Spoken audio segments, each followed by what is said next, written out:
नमस्कार प्रेक्षकांनो, स्टार प्रवाह मालिका प्रेमाची गोष्टच्या आजच्या भागामध्ये सागर हा ऑफिसमध्ये बसून मुक्ताला मिस करत असतो।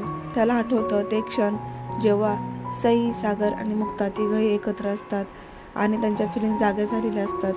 तर मग ते पाहून तो म्हणतो की काय नातं आहे आमच्यामध्ये, सावनीने असं केल्यामुळे मला आता खरंच असं वाटतं की आपण काहीतरी करायला हवं मुक्तासाठी। तर पुढे खूप इंटरेस्टिंग एपिसोड पाहायला मिळणार आहे। तर इकडे आदित्य शाळेमध्ये गेलेला आहे। आदित्य त्याचे मॅडम आदित्यला म्हणते की काय नाव आहे तुझं, तेव्हा आदित्य म्हणतो की माझं नाव आहे आदित्य हर्षवर्धन अधिकारी। तर हे ऐकून आदित्यची मॅडम आदित्यला म्हणते की अहो, पण या रिझल्टवरती तुमचं नाव आदित्य सागर कोळी लिहिलंय। आदित्य खूप चिडतो आणि त्या मॅडमला म्हणतो की मला नको आहे माझ्या नावापुढे सागर कोळीचं नाव, आणि बाहेर निघून जातो। त्याच्या मागेच आता सावनी पळतच येते आणि आदित्यला ओरडू लागते की काय आदित्य हे तुझं, असं बोलतात का त्यांच्यासमोर, असं नाही बोलायचं आदित्य म्हणतो की एकदा सांगितलं ना मला नको आहे त्या सागर कोळीचं नाव। आणि त्या दोघांचं भांडण इकडे मुक्ता ही सईला घेऊन शाळेमध्ये आलेली असते आणि त्या दोघांचं भांडण ऐकत असते। तर इकडे सईला खूप वाईट वाटतं, कारण की सागरचं नाव घेतल्यामुळे आपल्या बाबांना आदित्य असं म्हणतोय हे पाहून इकडे मुक्तालाही खूप वाईट वाटतं। तर पुढे आता सागर खूप खुश झालेला आहे मुक्तावरती।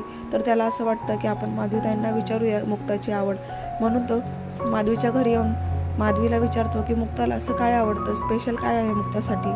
तेव्हा आता माधवी म्हणते की शेंगांची आमटी आणि पुरणपोळी तर टॉपमोस्ट आहे।